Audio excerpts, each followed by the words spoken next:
My name is Allison, and I'm 38. It's Mother's Day 2025, and I'm sitting in my Denver living room staring at a wedding photo from 25 years ago. Emily. My wife looks radiant in it, but lately she's been distant, caught up in late-night texts and her friend Rachel's talk of freedom. Tonight, she stood in the doorway, dressed to impress, saying she needed one night to feel desirable again. A dark SUV honked outside, and she was gone. I didn't argue. I walked to the basement, ready to unravel everything. Have you ever been blindsided by someone you loved? Drop a like if that hits home, and subscribe to hear how I took back my life. I was still reeling from Emily's exit on Mother's Day, her words about needing to feel desirable echoing in my head. But to understand how we got here, I need to go back to last fall, 6 months before that night. It was October 2024, and our Denver home still felt like a haven. I'm Allison, 38, a graphic designer who turned our spare bedroom into a studio. Emily, 37, was a high school counselor, always rushing between meetings and her kids' crises. We'd built a life together, messy, but ours with our daughter Lily, keeping us grounded. That fall, Emily started hanging out more with Rachel, a coworker who'd joined her school a year earlier. Rachel was 35, single, and always dressed like she was headed to a rooftop bar. Her laugh was loud, her stories louder, and she had this way of making everyone feel like they were missing out on something. I didn't mind her at first. Emily deserved friends, and I was busy with deadlines. But one night, we hosted a dinner party, just a few colleagues and my brother Nathan, who was in town. Rachel arrived in a red dress that clung to her like a second skin, her perfume announcing her before she spoke. Over wine, she held court, talking about her dating life, how she'd never settle for one person. "Monogamy's a trap," she said, her eyes flicking to Emily. "You're too vibrant to be stuck, Em. Live a little." I laughed, thinking it was just Rachel being dramatic, but Emily's smile was too quick, too eager.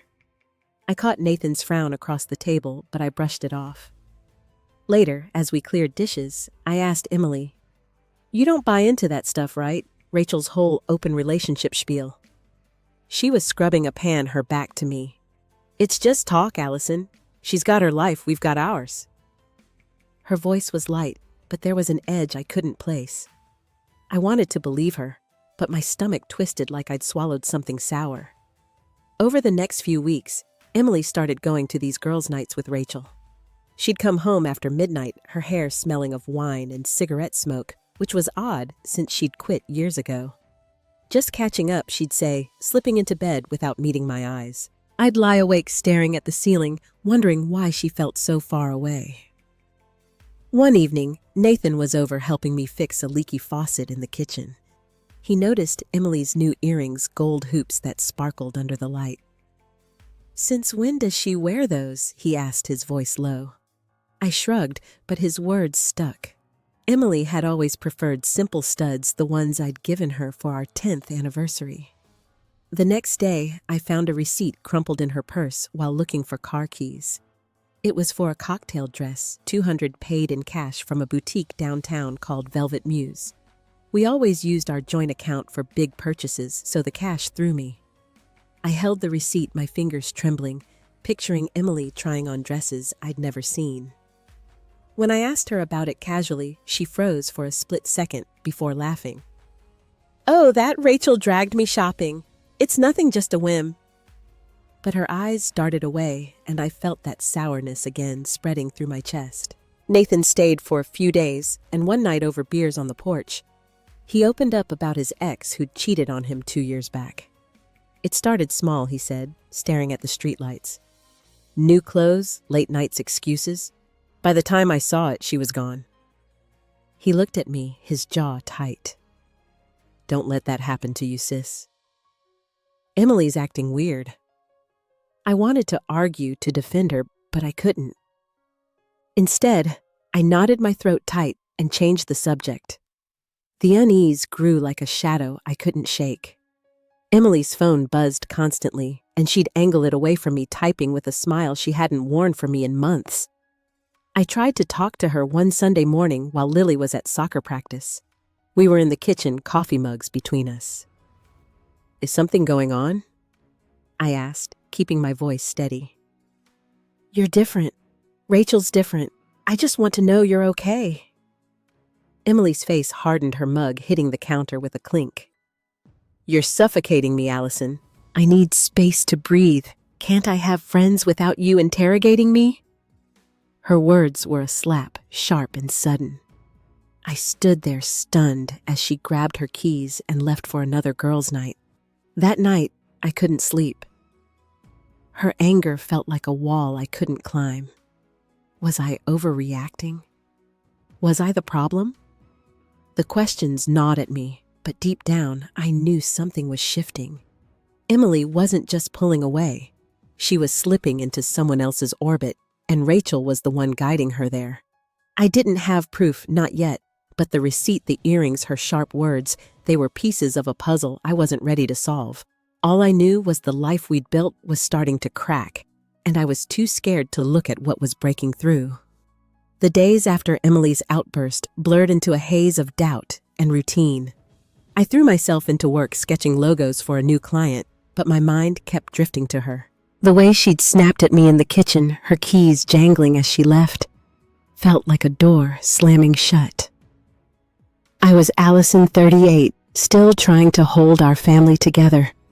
But the cracks were spreading. Lily, our 16-year-old, noticed too. She'd linger at dinner, picking at her food, asking, "Is Mom working late again?" I'd nod, forcing a smile, but her worried eyes saw through me. By November, Emily's girls' nights with Rachel had become a weekly ritual. She'd come home, flushed, her laughter too bright, her stories too vague. One night, I was folding laundry in our bedroom when she stumbled in her coat, half on her cheeks pink from the cold. "Fun night?" I asked, keeping my tone light. She kicked off her heels, one landing near the dresser. "Yeah, just drinks at that new place downtown. Rachel's got a million stories." She didn't look at me, just headed to the bathroom, leaving a trail of that same wine and smoke scent I couldn't ignore. I should have let it go, but something in me snapped. I walked to the dresser where her purse sat open, and before I could stop myself, I reached inside. My fingers brushed against her phone, the screen lighting up with a notification. A text from someone named Marcus. "You looked amazing tonight. Same time next week." My heart stopped. I stood there, the phone heavy in my hand as the shower hissed in the background. Marcus. Who was Marcus? I didn't open the message, but the words burned into me, each one a pinprick of betrayal. I put the phone back, my hands shaking, and sat on the bed staring at the wall. When Emily came out wrapped in a towel, she didn't notice my silence. She hummed softly some pop song I didn't recognize and climbed into bed. "Night," she mumbled, rolling away from me. I lay awake, the text replaying in my head. Part of me wanted to shake her, demand answers, but another part was terrified of what she'd say. Was I losing her? Or had I already? The next morning, I called Nathan. He was at his apartment an hour away, and I spilled everything over coffee at a diner near my office. The place was noisy, plates clattering, but his voice cut through. "You saw what on her phone?" he asked, leaning forward, his eyes narrowing.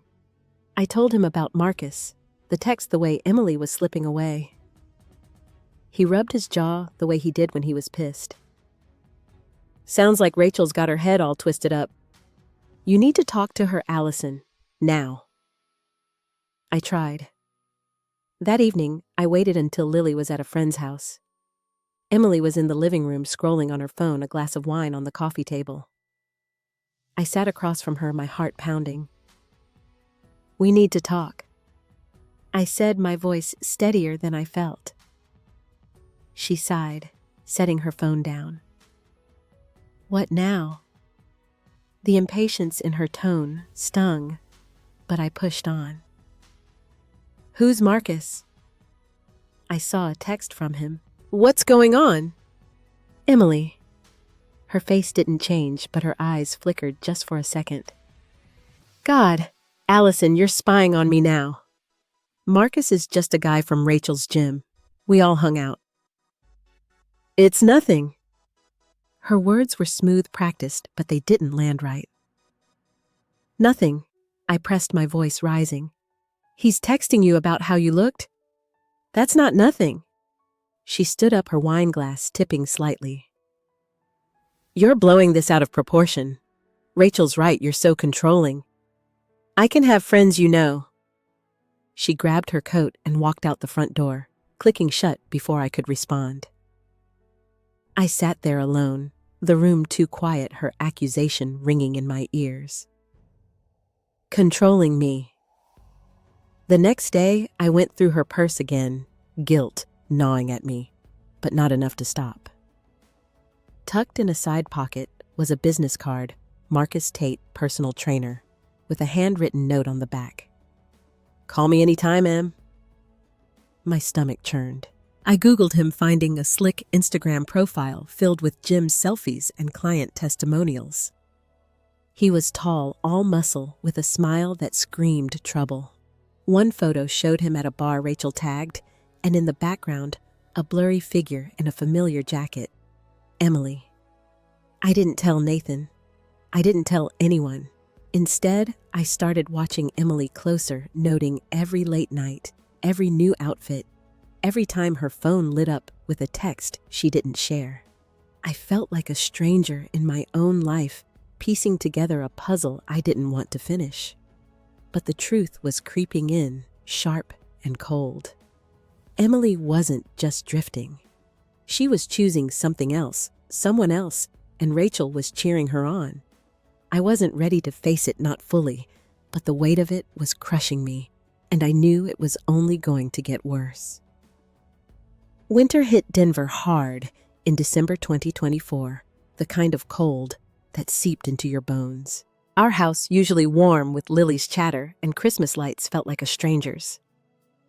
I'm Allison, 38, and I was barely holding it together.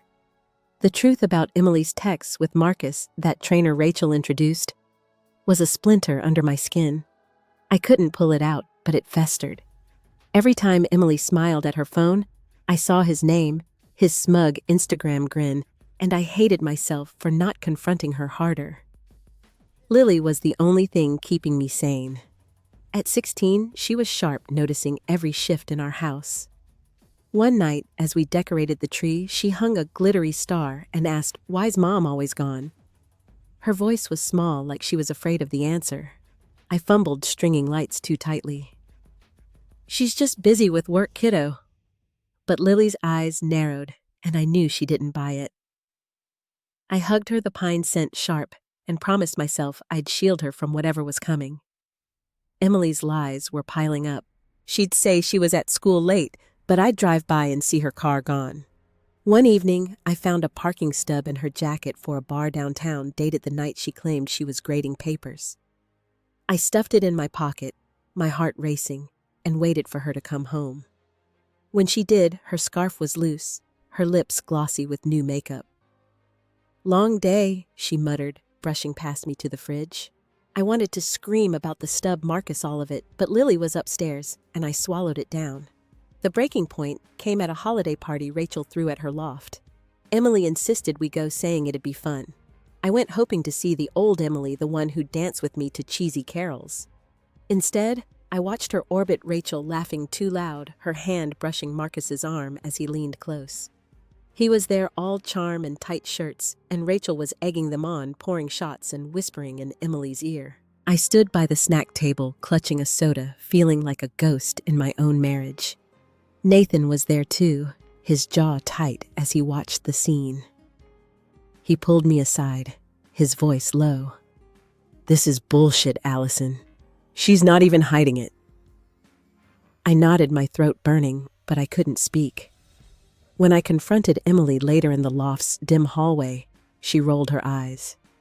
"You're paranoid," she said, her breath sharp with tequila. "Marcus is a friend. Rachel says you're too uptight, and she's right." I froze, her words slicing through me. Rachel's name again, always. Rachel twisting my wife into someone I didn't know. Back home, I couldn't sleep. I slipped into Lily's room, watching her sleep, her face soft, under the glow of fairy lights. Downstairs, I found Emily's bag on the couch, unzipped. Inside was a journal, leather-bound one I'd never seen. My hands shook as I opened it. Page after page, Emily's handwriting spilled out. I feel trapped. Marcus makes me feel alive. Rachel says I deserve this. My chest tightened, each word a betrayal deeper than the last. I snapped it shut, tears blurring my vision, and hid it back in her bag. The next morning, Lily caught me crying in the kitchen. "Are you and Mom splitting up?" she asked, her voice trembling. I wiped my face, forcing a smile. "No, sweetie, we're just figuring things out." But her hug felt like a plea, and I hated lying to her. I was drowning in anger, not just at Emily, but at myself for letting this happen. I needed answers, so I called Sarah, my coworker, who'd been through a divorce. Over lunch, she listened, her eyes kind but firm. "Rachel's trouble," she said, stirring her coffee. "She's not your friend, and she's not Emily's. She thrives on breaking things." Sarah's words lit a spark, but it wasn't hope. It was rage. Emily wasn't just slipping away. She was choosing this, egged on by Rachel's poison. I went home, my mind racing, and found Emily packing for another night out. "Where to this time?" I asked, my voice sharp. She didn't look up. "Rachel's place. Don't start, Allison." I stepped closer, my fists clenched. "I'm not the one starting anything. What's Marcus to you? Tell me the truth." She zipped her bag, her face cold. "You're obsessed. I need space, and Rachel thinks an open marriage could fix us." "Maybe she's right." Her words hit like a punch. An open marriage. After 25 years, she thought that was the answer. I stood there, speechless, as she walked out, her boots clicking on the hardwood. The door shut, and I sank to the floor, my anger boiling into something darker. Emily wasn't just betraying me. She was rewriting our life, and I was done being her fool. Emily's talk of an open marriage left me gutted, like the ground had vanished beneath me. I'm Allison, 38, and the weight of her words clung to me as January 2025 dragged on. Our Denver home, once my refuge, felt like a cage. I kept up a front for Lily, packing her lunches, cheering at her soccer games. But inside, I was unraveling. Every glance at Emily's phone, every time she left for Rachel's, chipped away at me. I was angry, but worse, I was starting to believe I wasn't enough. Lily's questions grew sharper. One snowy evening, as we baked cookies, she slammed a rolling pin down. "Why's Mom always with that Rachel lady? She doesn't even call me anymore." Her voice cracked, and I saw the hurt in her eyes mirroring mine. I pulled her close, flour dusting her hair, and mumbled, "She's just busy, sweetheart." But the lie tasted bitter. Emily was choosing Marcus, Rachel, a life that didn't include us, and Lily was collateral damage. I tried to confront Emily again one night after Lily was asleep. She was in our bedroom folding clothes, her movements quick, like she couldn't wait to leave. I stood in the doorway, my heart pounding. "We need to talk about this open marriage idea," I said, my voice low. "You can't just drop that and walk away." She didn't stop, folding her lips tight. "Rachel says it's healthy, Allison. Couples do it all the time. You're making it a big deal." I stepped closer, my nails digging into my palms. "A big deal? You're talking about sleeping with other people. What about us? What about Lily?" She spun around, her eyes flashing. "Maybe if you weren't so clingy, I wouldn't need this." Marcus gets me. He doesn't judge. Her words were a knife twisting deep. Marcus gets me. I wanted to scream, to shake her, but I just stood there, my throat burning. She grabbed her bag and left, the doors slam echoing through the house. I sank onto the bed, her half-folded sweater in my lap, and cried until my chest ached. The woman I'd loved for 25 years was gone, replaced by someone who saw me as the problem. The next day, I found more evidence, though I wasn't looking.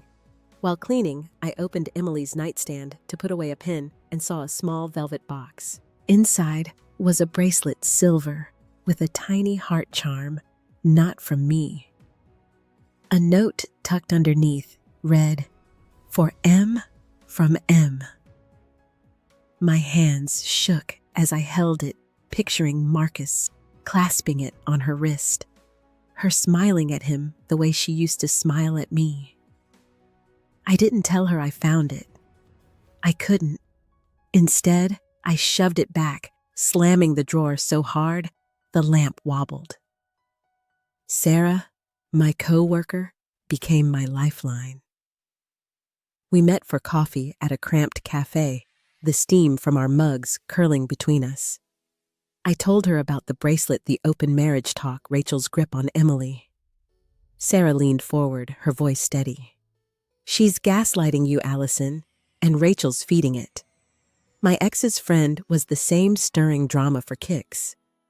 You don't deserve this." Her words were a balm, but they couldn't dull the pain. I nodded, stirring my coffee, the spoon clinking too loud. "I keep thinking she'll snap out of it," I admitted. Sarah's eyes softened. "She might not. You need to protect yourself." "And Lily, protect myself." The idea felt foreign, like a language I'd forgotten. But Sarah was right. Emily wasn't just drifting. She was building a new life, one where I was an afterthought. I started keeping a notebook, jotting down every late night, every lie, every text I glimpsed. It wasn't revenge, not yet, but it was something. Proof I wasn't crazy. Proof this was real. The tension peaked on Valentine's Day. I'd planned a quiet dinner, hoping to remind Emily of us. I cooked her favorite lasagna, set the table with candles, even bought a card. Lily helped, her excitement fragile but real. But Emily came home late, her coat dusted with snow, her eyes distant. "Rachel needed me," she said, not noticing the table.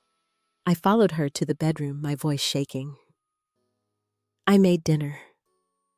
"For us, it's Valentine's Day." She sighed, tossing her scarf on the chair. "I'm tired, Allison. Can we not do this?" I saw it then, peeking from her bag, the cocktail dress from the receipt folded neatly, ready for someone else. I didn't say anything. I couldn't. Lily's hopeful face flashed in my mind, and I knew she'd see the untouched table, the candles burned low. I walked downstairs, blew them out, and stood in the dark, my anger boiling into despair. Emily was gone, not just tonight, but for good. And I was left picking up the pieces, wondering how I'd let it get this far. It was Mother's Day, 2025, and our Denver home was dressed in Lily's handmade cards, their bright colors mocking the storm inside me. I'm Allison, 38, and I'd been carrying Emily's lies for months, each one a stone in my chest. Her secret texts with Marcus, her new bracelet, her talk of an open marriage, they'd built a wall I couldn't climb. But tonight, that wall was about to shatter. I was in the kitchen stirring soup for Lily when Emily appeared in the doorway, transformed. Her black dress hugged her curves, her makeup bold, her hair swept up like she was headed to a gala. A new scent, floral and sharp, trailed her, nothing like the soft vanilla I knew. She leaned against the frame, her purse dangling from one hand. "I'm going out," she said, her voice casual like she was grabbing milk. I set the spoon down, my hands steady, despite the pulse hammering in my ears. Out where I asked, though, I dreaded the answer. She sighed, checking her phone. "Just a thing with Rachel." "Don't make it a big deal, Allison." Her dismissiveness stung, but I pressed on my voice low so Lily upstairs wouldn't hear. "A thing? Dressed like that. Who's it really with, Emily Marcus?" Her eyes flicked up sharp, but she laughed, a sound that cut. "You're so dramatic. I need one night to feel alive to prove I'm still desirable. After 25 years, this won't hurt us. It'll make us stronger." Her words were a blade slicing through every promise we'd made. I stood frozen, the soup simmering behind me as she kept talking. "Stop being ridiculous, Allison. There won't be a divorce. It's just one night." Before I could respond, a horn blared outside, low and impatient.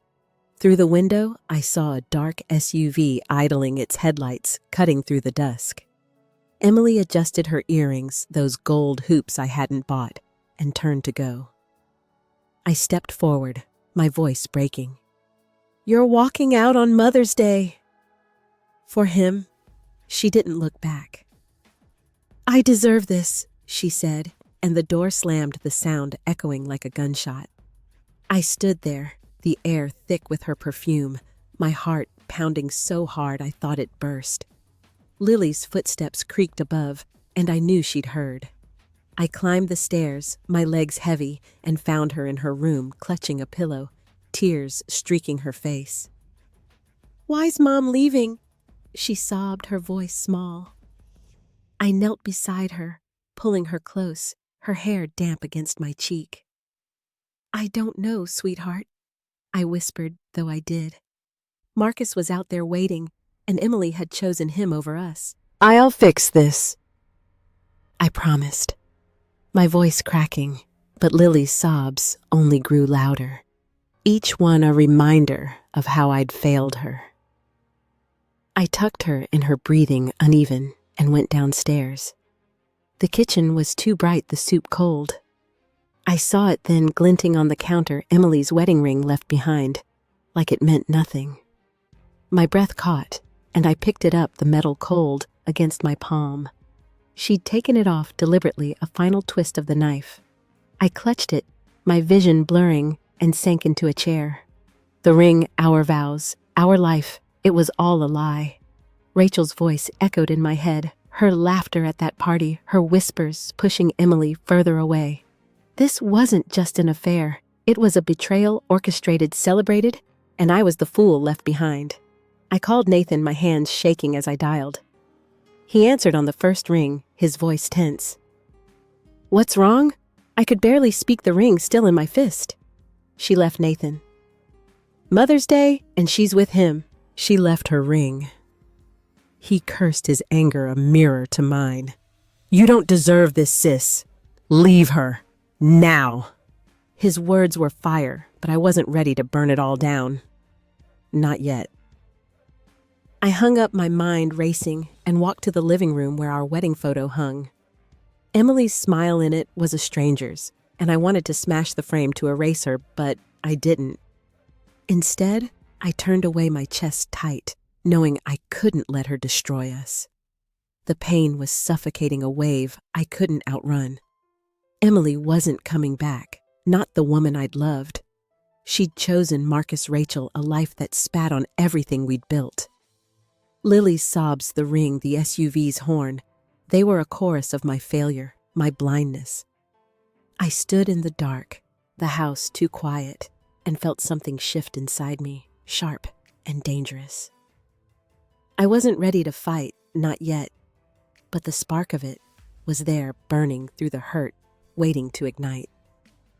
The silence after Emily's departure was deafening, her abandoned ring still clenched in my fist. I'm Allison, 38, and Mother's Day 2025 was unraveling me.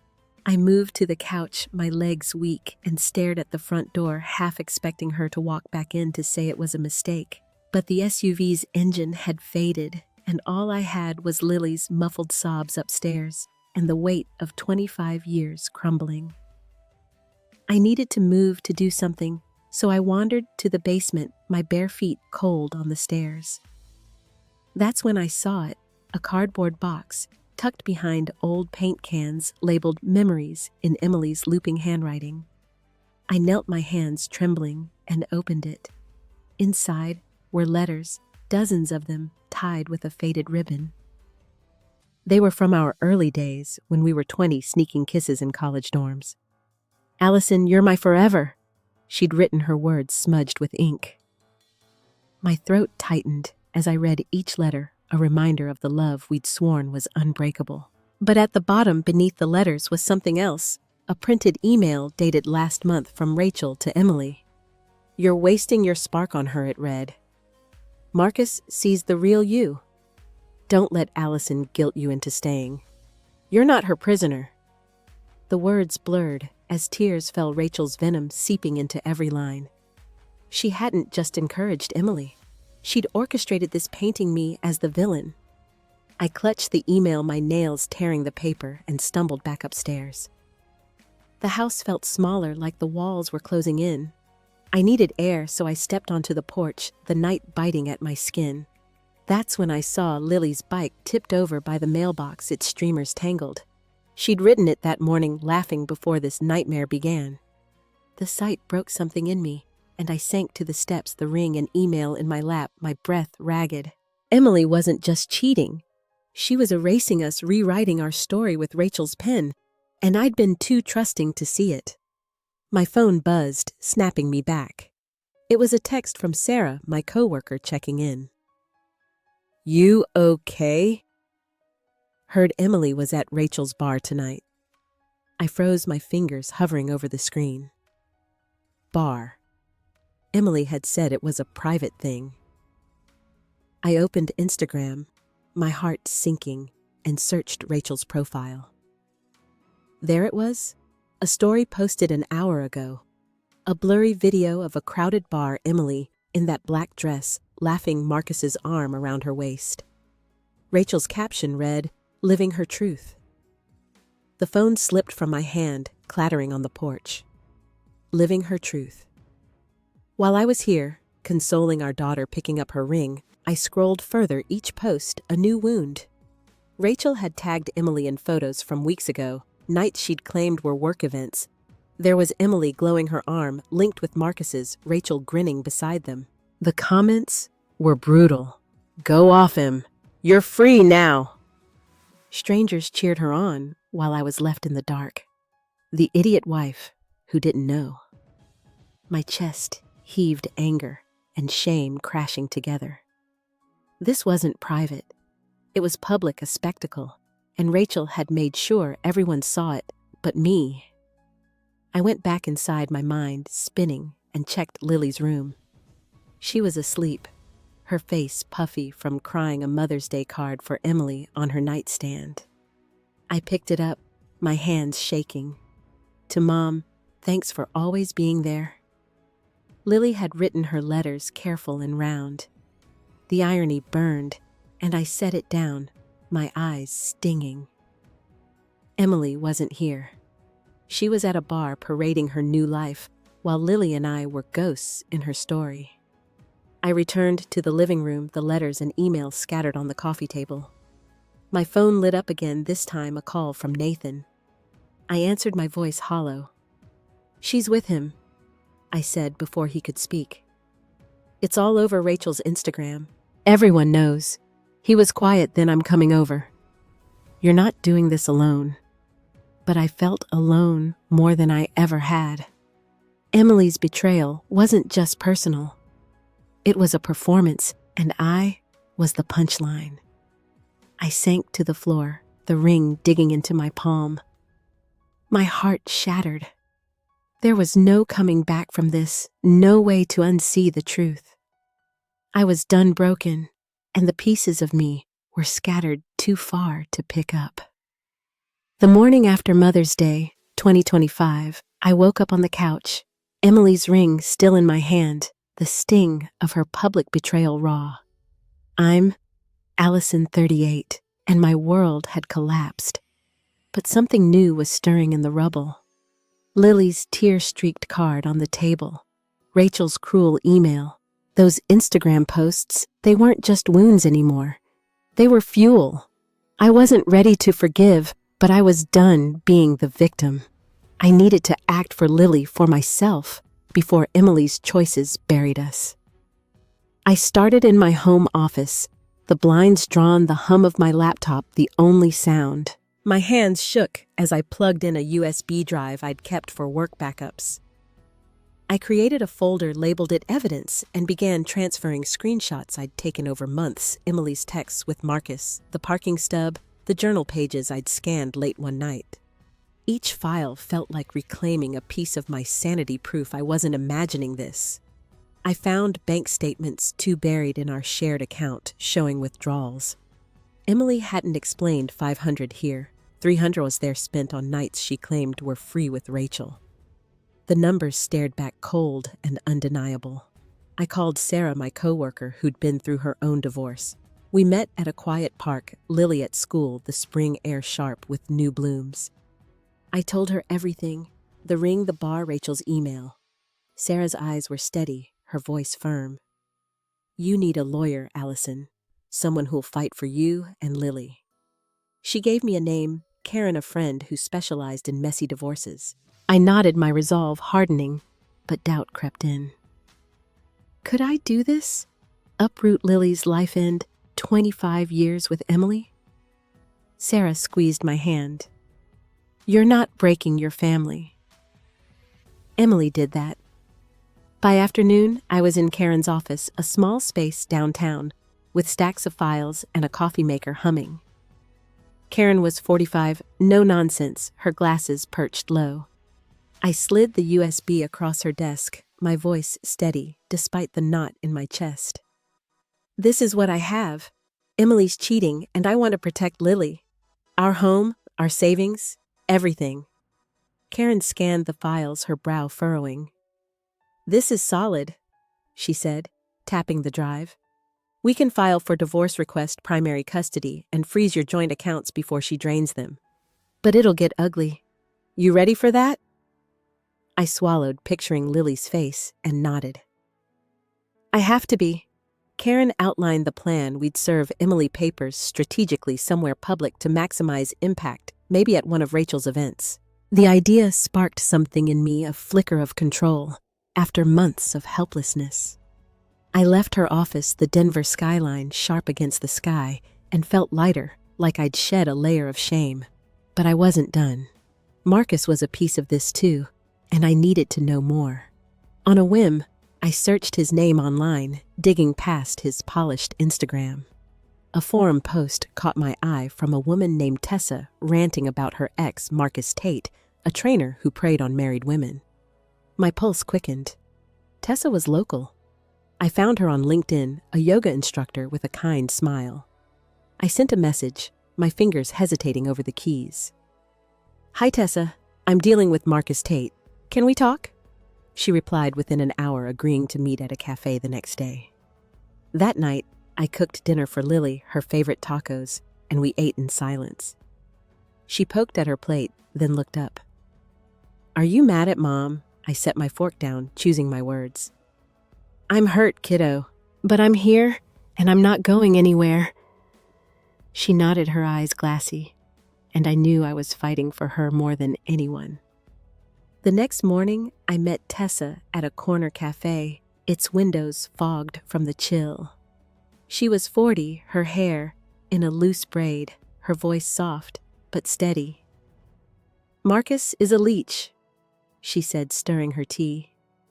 He targets women like Emily, one's feeling stuck, and Rachel's his wingman. She introduced him to me years ago. Same game?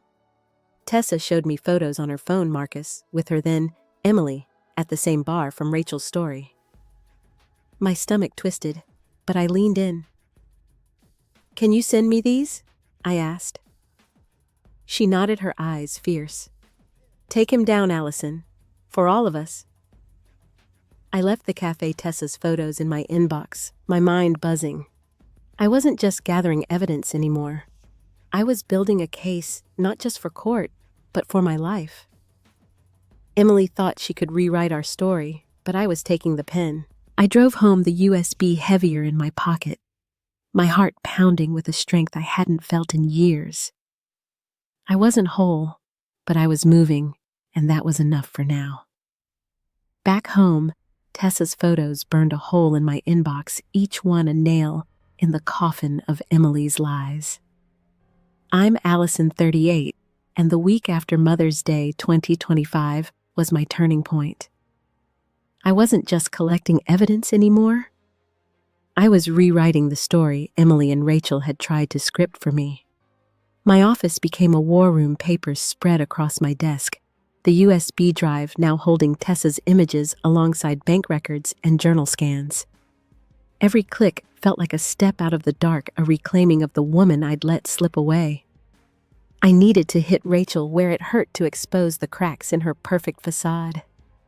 Late that night, with Lily asleep, I opened my laptop and created a fake Instagram profile, Jake Parker 88, a generic guy with a stock photo smile. I followed Rachel, liking her posts, then slid into her DMs with a flirty, "Heard you're the life of the party. What's your vibe?" She bit fast, her replies dripping with ego. "I'm all about freedom, Jake. Monogamy's for suckers." I pushed further, asking about her friends, and she bragged about helping Emily live her truth. I screenshot every word, my jaw tight, knowing I had her admitting her role in pushing Emily's affair. The next morning, I drove to Lily's school, my mind still buzzing from Rachel's messages. Her counselor, Ms. Harper, had called about Lily skipping class, a new behavior that twisted my gut. I sat in her office, the air heavy with the scent of old books, and listened as Ms. Harper described Lily's withdrawal. "She's angry," she said, her glasses slipping. She mentioned her mom's absence. "You need to talk to her, Allison." I nodded, guilt clawing at me, but it fueled my resolve. Lily deserved better than a mother who'd abandoned her for Marcus's flattery, and I'd make sure she got it. I picked Lily up early, and we stopped at a diner, the kind with sticky tables and endless coffee. She slouched in the booth, her hoodie swallowing her frame. "I know things suck right now," I said, my voice soft. "But I'm fighting for us, okay? You're my priority." She looked up, her eyes searching mine, and nodded just once. It wasn't much, but it was enough. I paid the bill, my hand steady, and drove home with a new clarity. This wasn't just about me. It was about giving Lily a future where she felt safe. Back at the house, I called Karen, my lawyer, to finalize the plan. She was at her desk, her voice crisp. "We've got enough to file," she said. "I'm drafting the divorce papers, and we'll serve Emily at Rachel's charity gala next week. It's public, high-profile, perfect timing." The gala was Rachel's pet project, a fundraiser she flaunted online, and Emily would be there arm in arm with Marcus. The thought of crashing it sent a thrill through me, not joy, but power. "Do it," I said, my voice firm. Karen paused, then added, "You're stronger than you know, Allison. Keep going." I didn't stop there. I dug into Marcus's past, using Tessa's tip about his pattern with married women. A quick search led me to a local gym forum where another woman, Jenna, had posted about Marcus's charm ruining her marriage. I messaged her, and she called me that evening, her voice raw. "He's a predator," she said. "Rachel sets him up with vulnerable women. They're a team." Jenna shared an old email from Marcus, careless and cocky, admitting he borrowed money from her savings. I added it to my files, my heart racing. This wasn't just about Emily anymore. It was about stopping a cycle. The final piece was Rachel. I went to her school, a bold move I hadn't planned.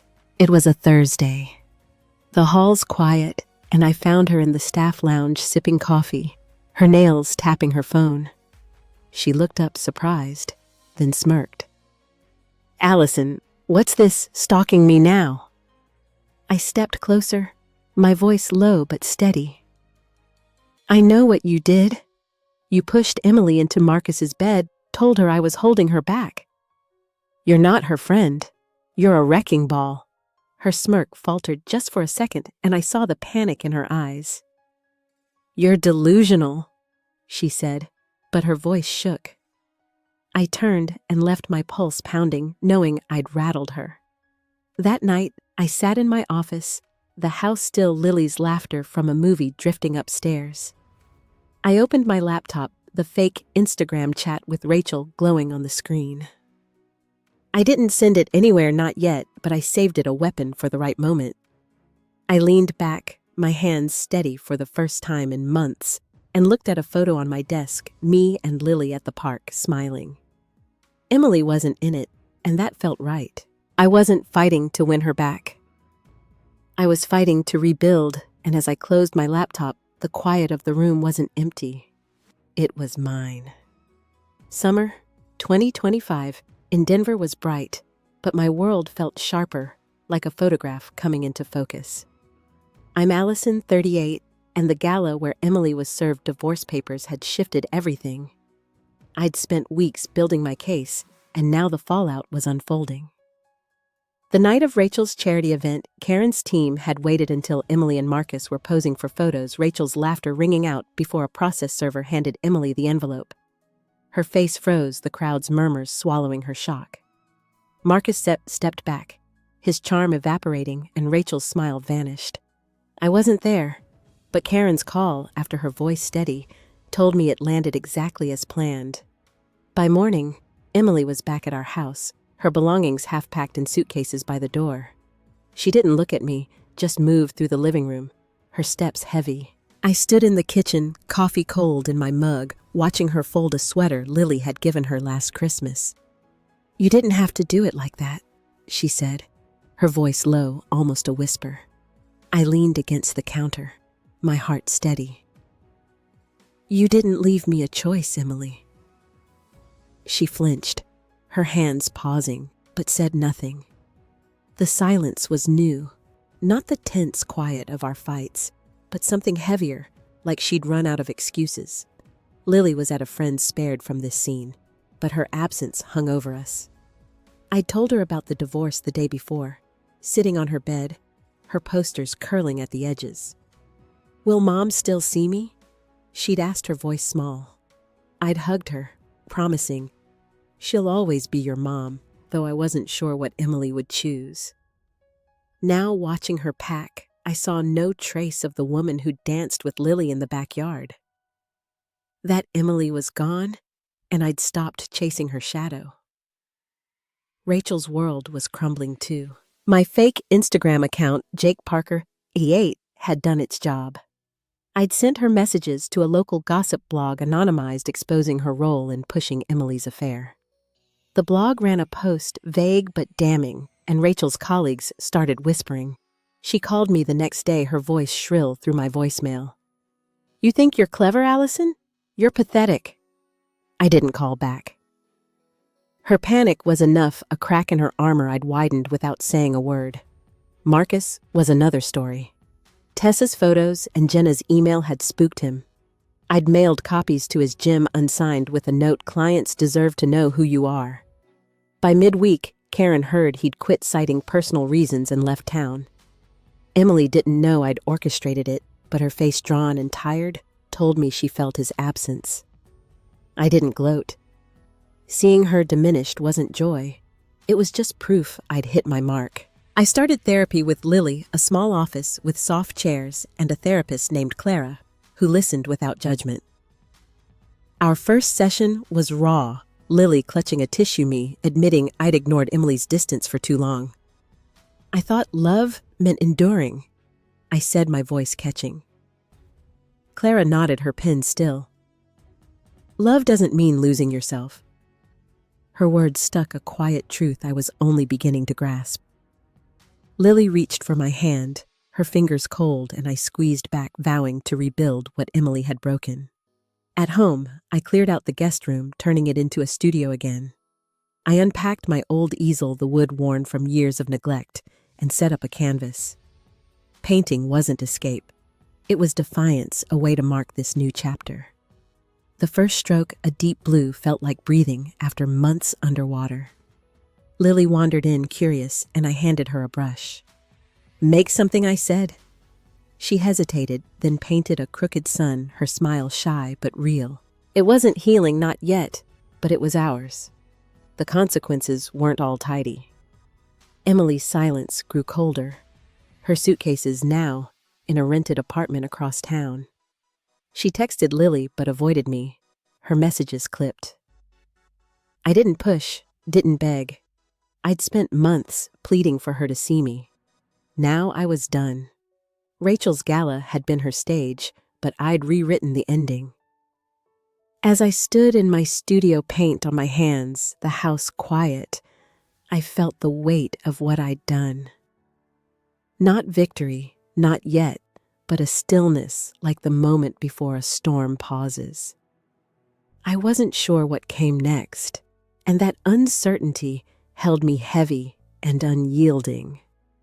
The summer of 2025 stretched on, and the ripples of my actions settled into something heavier. I'm Allison, 38, and the house now half empty, without Emily's things carried a new kind of quiet. Lily's sun painting hung in my studio, a small beacon. But the weight of what I'd done serving Emily those papers exposing Rachel driving Marcus away sat in my chest, not as triumph, but as a bruise. I'd taken control, but the cost was everywhere in the spaces Emily used to fill. Sarah came over one weekend, her arms full of thrift store curtains, insisting we redecorate. We hung them in the living room, their soft green catching the light, and she talked about her new girlfriend, her voice bright. "You're doing this, Allison," she said, stepping back to admire our work. "You're building something new." I smiled, but it didn't reach my eyes. The room looked different, but I still saw Emily's shadow in the corner, her laugh from years ago echoing faintly. Sarah noticed my silence and hugged me, her warmth grounding, but it couldn't fill the ache. Lily's therapy sessions became our anchor. Clara, our therapist, had a way of peeling back layers without pushing. One session, Lily drew a house with no doors, her crayons heavy on the paper. "It's us," she said, her voice flat. "Mom's outside, and I don't know how to let her in." I bit my lip, my throat tight, and Clara's eyes met mine steady. "It's okay to feel that, Lily," she said. I reached for Lily's hand, her fingers small but firm, and felt the guilt of dragging her through this. I'd protected her from Emily's chaos, but I couldn't shield her from the fallout. Nathan's presence was another shift. He'd rented a place nearby, his pickup truck a constant in our driveway. He brought pizza one night, his attempt at normalcy, but his protectiveness grated. "You should cut Emily off completely," he said, slicing a pepperoni with too much force. "She doesn't deserve you or Lily." I set my plate down, my voice sharp. "It's not that simple, Nathan. Lily needs her mom even if I don't."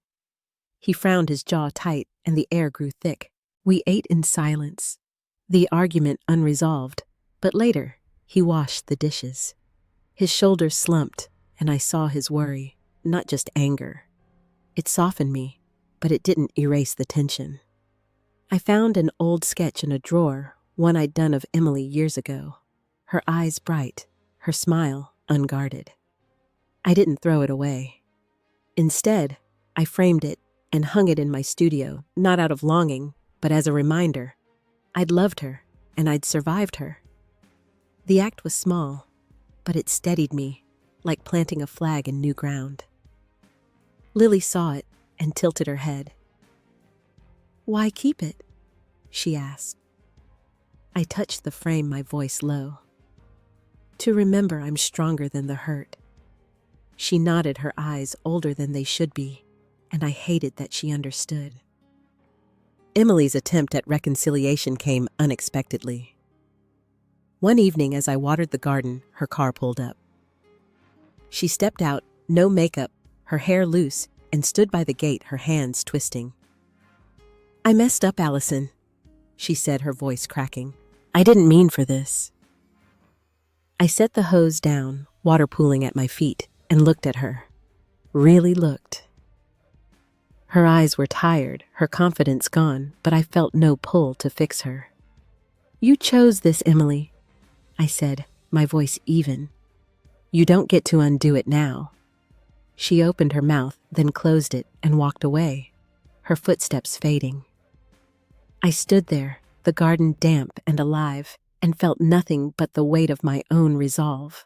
The neighborhood felt different too. At the grocery store, a neighbor, Mrs. Claire, gave me a knowing look, her voice soft. "Heard about you and Emily. You're doing right by Lily." I nodded, my cart full of Lily's favorite snacks, but her words landed like stones. The town knew not just Rachel's circle, but everyone, and I was the woman who'd fought back.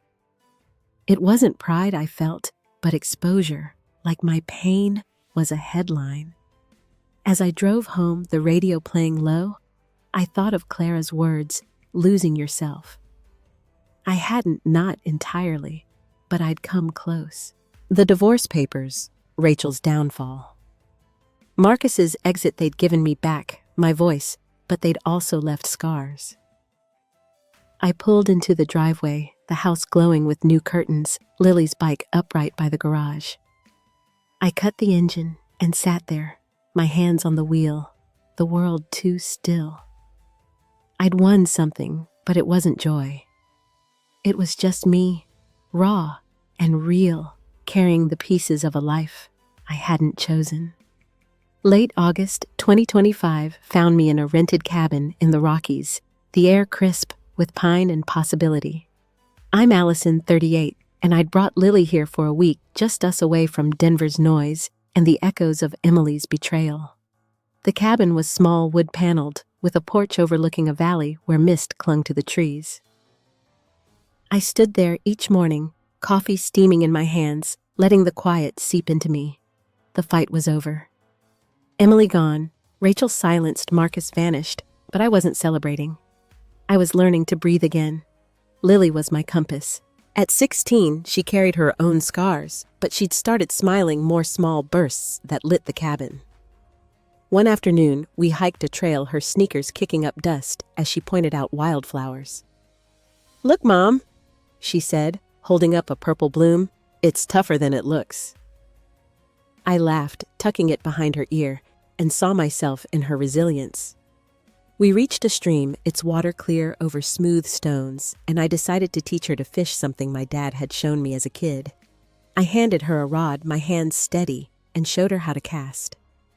"It's about patience," I said, watching the line arc. She nodded, her focus sharp, and for the first time in months, we were just us, not a family in pieces. Back at the cabin, I started a journal, a cheap notebook I'd bought at a gas station.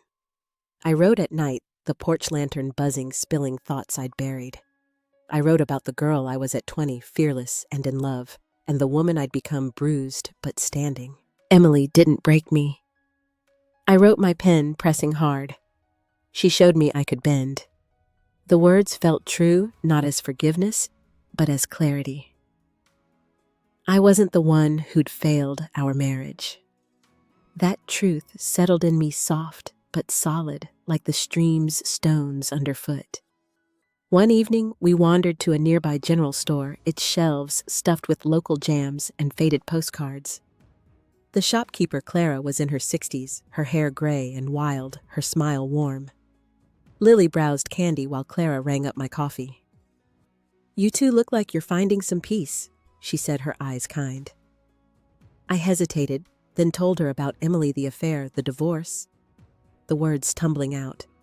She listened, leaning on the counter, and shared her own story. A husband who'd left her for a coworker decades ago. "I thought I'd never recover," she said. "But I built a life better than he could have dreamed." "You will too." Her words landed gently like leaves on water, and I carried them back to the cabin, feeling lighter. Lily and I cooked dinner that night, spaghetti with sauce from a jar, the kitchen filled with steam and her off-key humming. We ate on the porch, the sky bruising purple, and she talked about school, her friends, a crush she was too shy to name. I listened, my heart full, realizing how long it'd been since we'd just talked. "I'm proud of you, kiddo," I said, my voice soft. She looked up, her fork still, and smiled, a real one, not the guarded ones I'd grown used to. It was a moment I wanted to bottle, to keep for the days when doubt crept back. Alone later, I sat by the stream, its murmur a steady pulse. I thought of Clara's story, her quiet strength, and saw my own path clearer. Emily's choices weren't my fault, but they'd shaped me, carved out a version of me that could face anything. I picked up a stone, smooth and cool, and slipped it into my pocket, a small weight, to remind me I was here now, not in the wreckage of last year. The night was still, the stars sharp, and I felt something new. Not peace, not yet, but the promise of it, waiting just beyond the trees. The Rockies quiet wrapped around me like a blanket, the cabin's warmth a contrast to the late August chill.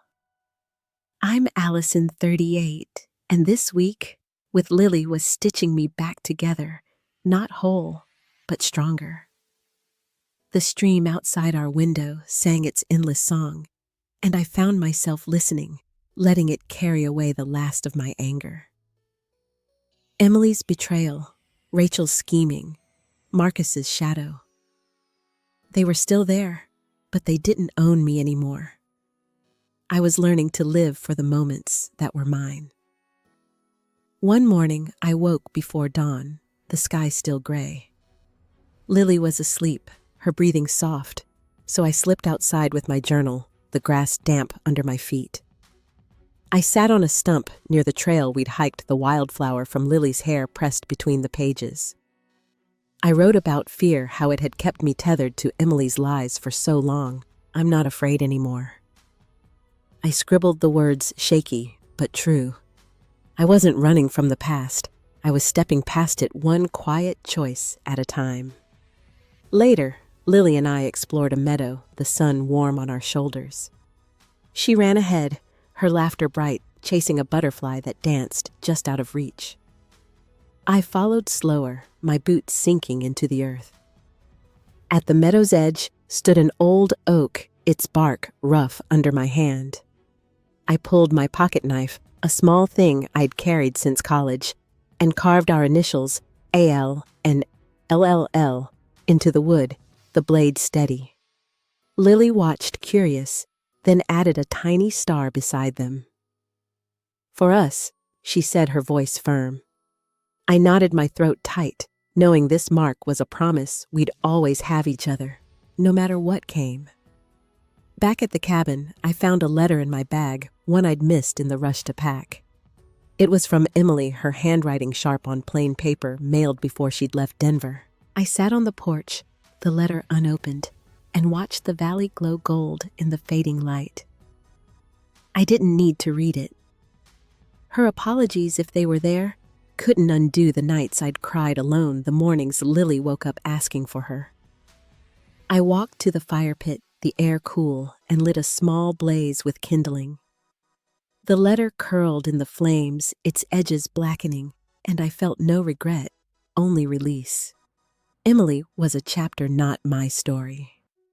That night, Lily and I played cards at the kitchen table, the deck worn from use. She won, her grin wide, and teased me about my bluffing. "You're terrible at this, Mom," she said, shuffling the cards. I laughed, the sound easy, and realized how long it'd been since I'd felt this light. We talked about her dreams, college, maybe art school, and I saw her strength, not just mine. She wasn't broken by Emily's absence. She was growing through it, and that gave me permission to grow too. Clara's words from the store lingered, her story of rebuilding after betrayal, a quiet guide. I thought of her as I packed our bags, the cabin's walls holding our laughter, our silences. I wasn't the woman who'd crumbled on Mother's Day, nor the girl who'd loved Emily blindly. I was Allison, scarred but steady, and that was enough. Lily hugged me as we loaded the car, her arms tight, and I held her close, the stream's song faint in the distance. We drove down the mountain, the road winding, and I felt it, a calm, not perfect, but real, settling into my bones. I looked in the rearview mirror, the cabin shrinking, and let out a slow breath. The world was waiting, not with answers, but with space to keep going. Lily hummed beside me, her star carving vivid in my mind, and I knew we'd be okay. Not because the pain was gone, but because we'd learned to carry it light as a stone in my pocket as we turned toward home. Fall 2025 brought a new rhythm to my life in Denver, one I was still learning to trust. I'm Allison, 39 now, and the divorce was final, the papers signed in a quiet courtroom that smelled of wood polish. Lily and I had moved into a small apartment, its walls bare, but ours to fill. The rooms were smaller than our old house, but they held us closer with her music spilling from her bedroom and my canvases leaning against the living room walls. I wasn't healed, not completely, but I was here building something real. Mornings started early with coffee on the balcony, the city waking below. I'd wrap my hands around a mug, the steam curling, and watch the sunrise paint the sky in pinks and golds. It was a habit I'd picked up, a moment to be still, to let the world feel bigger than my pain. Lily would join me sometimes, her hair messy from sleep, and we'd sit in silence, her shoulder brushing mine. Those moments were small, but they were everything, proof we were more than the wreckage Emily left behind. I'd found a new job designing posters for a local theater work that let me lose myself in color and shape. The office was a converted loft, all exposed brick and chatter, and my coworkers were kind, asking about Lily, not my past. One day, I pinned a flyer I'd made to my cubicle, its bold reds catching the light, and felt a flicker of pride. It wasn't the life I'd planned at 20, but it was mine, earned through nights I thought I'd never survive. Lily was finding her way too. She'd joined an art club at school, her sketchbook filled with jagged lines and bright bursts. One evening, she showed me a drawing of a bird, its wings half open like it was deciding to fly. "It's you," she said, her voice shy. I hugged her, my eyes stinging, and hung it above my desk. She was 16, still navigating Emily's absence, but her strength steadied me. We'd started cooking together, simple things like stir-fry, laughing when the kitchen filled with smoke. It wasn't perfect, but it was ours. Karen, my lawyer, had become a friend. Her sharp wit, a comfort. She invited me to a women's group, a mix of divorcees and survivors meeting in a community center with folding chairs and bad coffee. I went nervous, but shared my story one night, my voice steady as I described Emily's affair. Rachel's betrayal, my fight to rebuild. The women listened, some nodding, others teary, and when I finished, a woman named Beth squeezed my hand. "You're tougher than you think," she said. I smiled, believing it a little more each time I spoke. I'd taken up running too, a new ritual to clear my head. The park near our apartment had a loop lined with aspens, their leaves golden in the fall light. I'd jog at dawn, my breath puffing in the cool air, my sneakers slapping the path. It wasn't about fitness. It was about moving forward, each step a choice to keep going. One morning, I stopped by a bench, my chest heaving, and watched a squirrel dart across the grass. I laughed, the sound surprising me, and realized I hadn't laughed like that in months. The apartment was becoming home. I'd hung string lights in Lily's room, their glow softening the space, and she'd added posters, her style bold and messy. My bedroom had a single painting, a blue swirl I'd done late one night, not perfect, but honest. I'd wake sometimes, the city's hum faint outside, and feel the absence of Emily's breathing beside me. It didn't hurt like it used to. It was just there, a fact like the weather. I thought of Clara, the shopkeeper from the Rockies, her words about building a better life. I was doing that not with grand gestures, but with small ones, a new mug for my coffee, a playlist. Lily and I danced to a job that felt like mine. The pain of Emily's choices hadn't vanished, but it was quieter, a hum I could live with. I stood on the balcony one evening, the air sharp with fall, and watched the city lights blink on. Lily was inside laughing at her phone, and I let out a slow breath, the world steady beneath me, ready for whatever came next.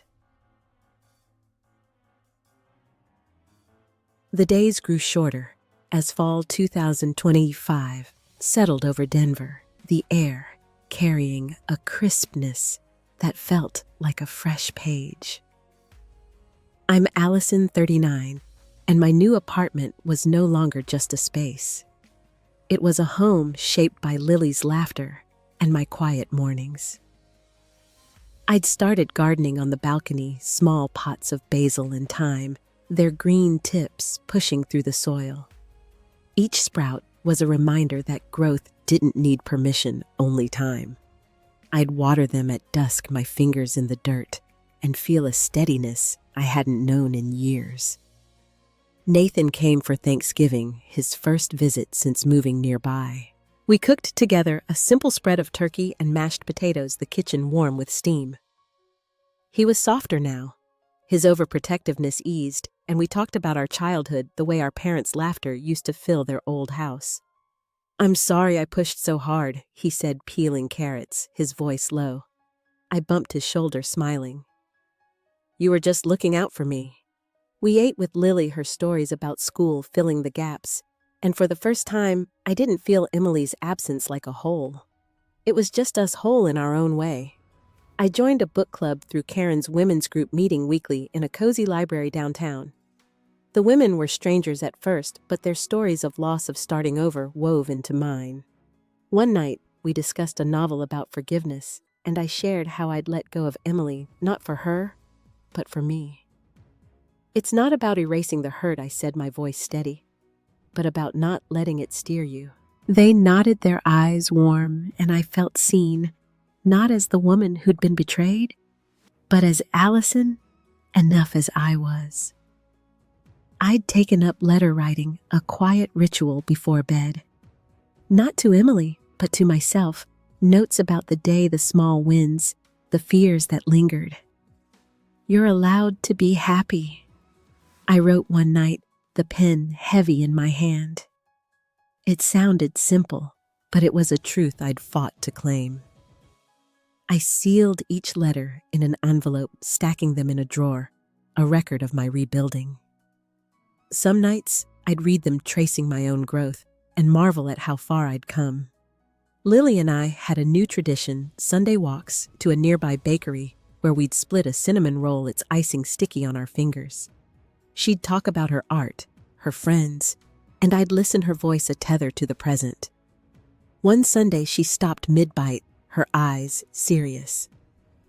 "I'm okay, Mom, really." I reached across the table, squeezing her hand, and saw her strength, not just mine. We were survivors, not of Emily's choices, but of our own courage to keep going. The lesson came to me slowly, not in a flash, but in the quiet of those moments. Betrayal doesn't define you. It reveals you. Emily's affair, Rachel's cruelty. They were mirrors showing me my own worth, not theirs. I'd spent years tying my value to love, to loyalty, but now I knew better. You choose yourself not to win, but to live. It's messy, it's slow, but it's freedom, the kind that grows in the cracks of a broken heart.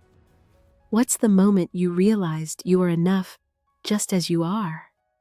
Share it below. I'd love to hear your story. If this journey resonated, give it a like, subscribe for more, and share it with someone who needs a reminder of their strength. Thank you for listening, for being here. Here's to healing, to new beginnings, and to carrying our light forward.